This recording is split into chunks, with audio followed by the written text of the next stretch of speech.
The basis for our consulting practice.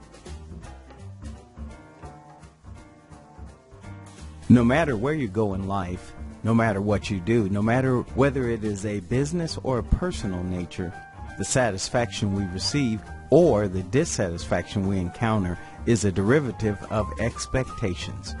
But exactly what does the term expectations mean? According to the dictionary, the definition of expect, the root word of expectations, is to look forward to, regard as likely to happen, anticipate the occurrence or the coming of. In everyday language, expectation is where we allow our minds to anticipate what we're about to receive or encounter. Our firm's consulting practice is built on our expertise around managing expectations. To better understand the importance of managing expectations, enjoy the brief case study of the case of Seat 2B, a real-life example that became the foundation of my book, The Equation, and the genesis for the firm's consulting practice. One day some years ago as an executive, I was traveling 2 or 3 times a week from one customer to another. On this particular occasion, I ended up getting a meeting scheduled where I had to get from where I was meeting with a customer in San Francisco to a meeting the first thing the next morning in Memphis. While it was doable, it's not typically that easy to go from the West Coast back east starting late in the day. This being at the early stages of e-commerce over the internet, I was unable to book online myself, so I called my assistant in Atlanta to ask her for her help getting a ticket booked. My administrator called the airline and got me booked on a flight from San Francisco to Memphis.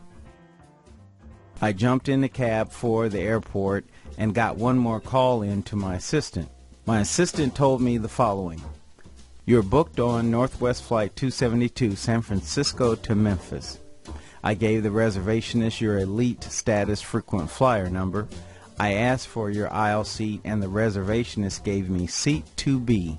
But she said it was a window and an aisle seat, and it's all first class. Not being able to hear that well in the cab, I simply said, "Okay," not knowing exactly what a window and an aisle seat meant. Shortly, I arrived at the airport, checked in, and received the item that every frequent business traveler relishes, a boarding pass with a single-digit seat assignment, in my case, 2B. Now, let's pause here for a second. What are the expectations of airline elite status flyers? Well, first-class upgrades, pre-boarding privileges, overhead compartment space, boarding process refreshments, wider seats, higher quality catering, early deployment. So if you receive a boarding pass with a seat assignment of 2B on a cross-country flight, you easily assume, and thereby expect, first-class seating as seen in this schematic of a wide-body aircraft seating map. In my mind, I was ready for a 3-hour flight on a modern aircraft with comfortable seating, personal service, and excellent food and catering. However, when I got to the gate, instead of boarding this, I boarded this. However, my seat 2B was there, just as it was told to me, a window seat and an aisle seat, all at the same time. And that wonderful catering that I was expecting while flying cross-country ended up being a can of Coke and a bag of peanuts served by the co-captain, not a doting flight attendant. So instead of this, I got this, but seat 2B none. By the end of a 3-hour cross-country on a 16-seat puddle jumper, I was furious. But why? Because I had expected a comfortable seat, relaxing environment, and even a meal. Instead, I got the roughest and noisiest flight of my life, as the weather was quite bad and the prop plane didn't have the horsepower to get up over the weather. All served with peanuts and a Coke. So who was in the wrong?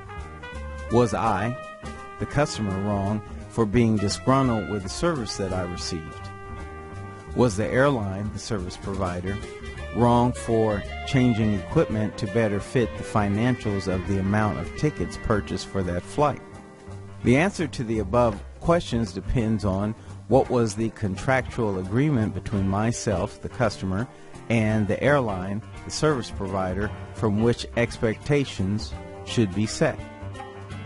What is the expectation of the airline in terms of the service they provide?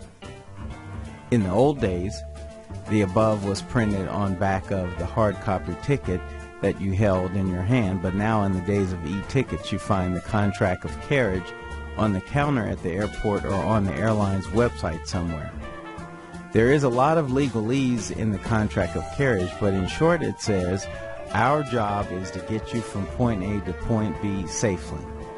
Not meals, not first-class seating unless you pay for it, and none of the elite passenger amenities that we've grown to love. Based on the contract of carriage was a contractual commitment met between the customer and service provider. Seat 2B was reserved for Dr. McCrimmon. Check. The flight left from the departure destination point A at the scheduled departure time. Check. The flight, although bumpy and slow, arrived safely at the arrival destination point B at the scheduled arrival time. Check. So the answer to the question would be yes. However, were the paying customer's expectations met? No. Did I have fair and reasonable expectations? Well, based on previous service, yes. So, who was in the wrong? Actually, nobody. That's the amazing thing about misaligned expectations. No one has to be wrong. Sometimes one party interprets something one way, the other party another way, and as a result, they're not on the same page. In this day of fast-paced communications, you can easily see how things get complicated fast and how expectations, no matter how clear they are to one individual, can be all misaligned by others. In summary, remember, typically when two or more parties get misaligned, nobody intentionally did anything wrong. The parties just had different expectations. At the M2 Leadership Institute, we're proud of our reputation for fixing misaligned expectations. Thanks for joining us. See you next time.